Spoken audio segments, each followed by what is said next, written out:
We're testing it today.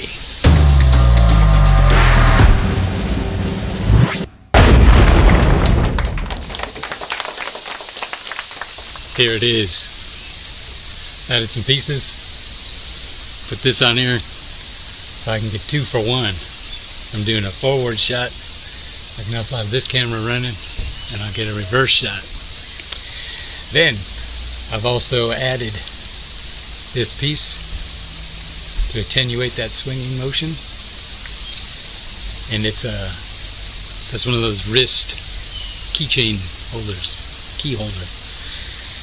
Also added this big weight. That's a big nut, and that was because when I put this on, the whole assembly didn't weigh enough to make it swing till it was level. So I added that, and it swings out. When I hold the pole horizontal, it swings out to where it's vertical shot. Then I put this on there just in case I want to add something else. So let's check it out. So we've been working on this for a few weeks.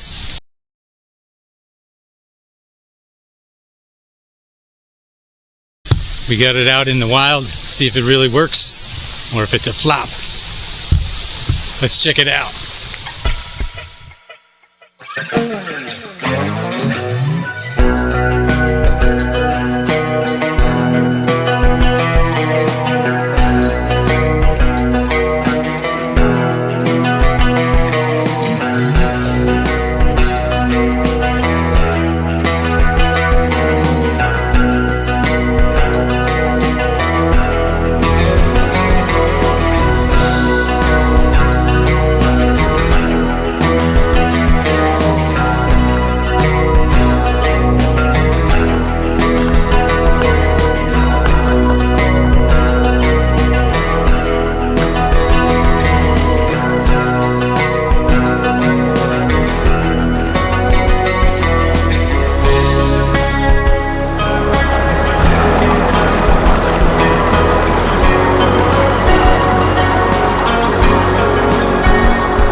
Alright, how'd it do? Well, it did part of what I wanted it to do. I was able to get those shots, keep the camera on the same level. But this really didn't attenuate that swinging.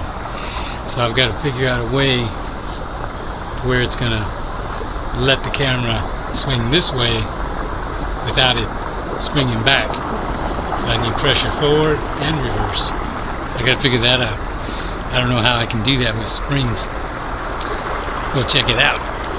And also I think, because it doesn't attenuate any up and down shock from like when you're walking or anything.